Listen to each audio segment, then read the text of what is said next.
है गाइस, तो आइए हम लोग आज के मार्केट में कहाँ-कहाँ पे ट्रेड बना था बैंक निफ्टी और निफ्टी में उसको समझते हैं और उसके पीछे के लॉजिक जो कि क्लियर कट होना चाहिए। बिना मतलब के बिना सिर पैर के लॉजिक अगर लगाता है कोई तो वैसा कोई मतलब नहीं है। एक नॉर्मल ट्रेडर या एक नॉर्मल व्यक्ति जिसको वो लॉजिक समझ में आए, अगर वो लॉजिक अगर लगा रहा है कोई व्यक्ति तो बढ़िया है, अदरवाइज़ कोई मतलब नहीं है। चलिए देखते हैं। सिंपल सी बात है कि जैसे मान लीजिए कि मार्केट जब गैप अप ओपनिंग हो गया तो मार्केट कितना गैप अप था तो 24,080 से गैप अप ओपनिंग होगा 363 में लगभग 200 250 या 300 पॉइंट की गैप अप मार्केट है। तो अगर याद रखना जो मैं एक चीज़ बता रहा हूँ ये बहुत इम्पोर्टेंट बात है और इसको समझने की ज़रूरत है। जब भी market 300 point 400 point gap up open हो जाता है तो वहाँ से बहुत ख़ास मूवमेंट नहीं होता है। लेकिन अगर 300-400 पॉइंट गैप डाउन ओपनिंग हो जाता है, तो उसमें भी और मूवमेंट हो जाता है। क्योंकि वहाँ पे पैनिकनेस रहती है। गैप डाउन में पैनिकनेस रहता है, लेकिन गैप अप में पैनिकनेस नहीं रहता है। अच्छा, मान लीजिए कि आपका मार्केट बुलिश चल रहा है और 200-250 पॉइंट अचानक से गैप डाउन हो गया। तो वहाँ से सडन बाइंग आ जाती है। अगर मार्केट बुलिश चल रहा है तो। मार्केट बेयरिश है और गैप अप हो गया तो वहाँ से सेलिंग आ जाती है। लेकिन जब मार्केट साइडवेज हो या मार्केट एक रेंज में फँसा हो या मार्केट मतलब गिरने के मुहाने पे खड़ा हो, तो ये सब चीज़ें नहीं होगा। या जनरली ये भी होता है कि मार्केट मान लीजिए कि आपका अपना मूवमेंट ऑलमोस्ट कर चुका है, तो उसके बाद ज़्यादा कुछ होता नहीं है।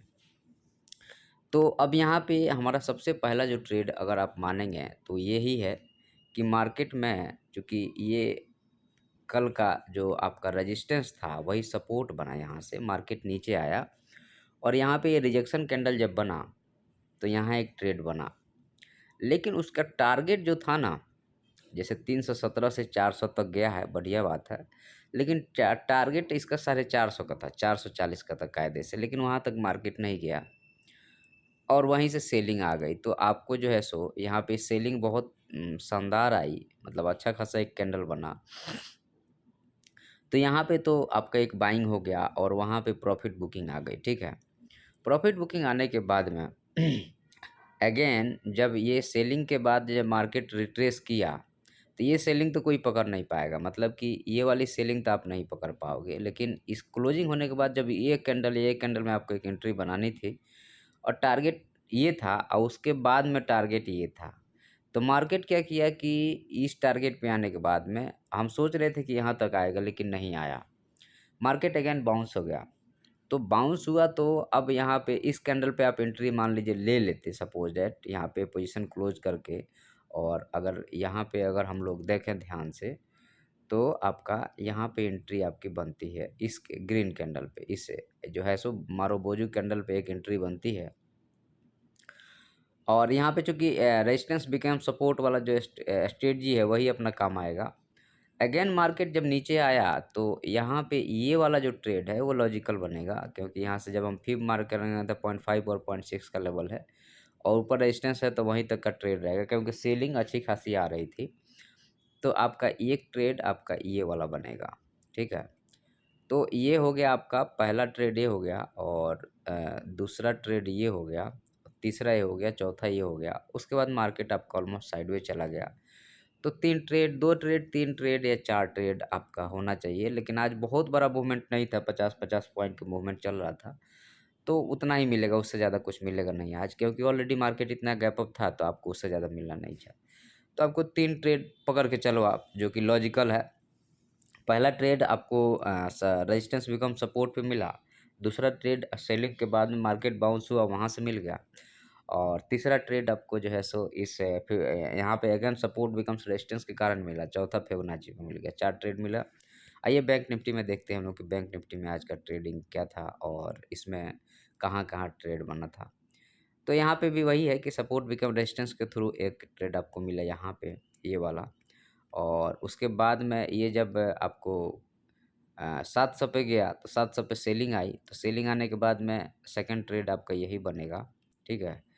और फिर जो है सो थर्ड ट्रेड आपको यहाँ मिल जाएगा सपोर्ट बिकम रेजिस्टेंस पे, और ये जो है इसका टारगेट हम लोग निकाल लेंगे फिर से 50% का रेंज है तो फिर से इसका टारगेट निकल आएगा, जो कि मिला आपको टारगेट के हिसाब से। तो आपका यहाँ पे आपको शॉर्ट भी कर सकते थे, तो आपको पहला दूसरा और ये आपका हो गया फिर के हिसाब से ये ट्रेड बनता था। तीसरा चौथा हो गया और ये साइडवेज हो गया, तो अब यहाँ पे ये हो गया, ठीक है।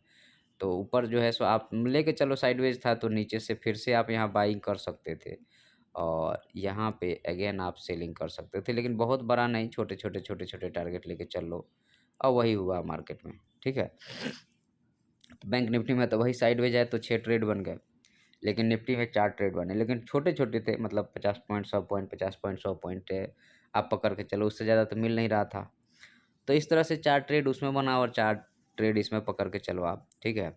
और सिंपल स्ट्रेटजी पे कोई बहुत ज़्यादा दिमाग नहीं। अब मार्केट में आने वाले समय में क्या?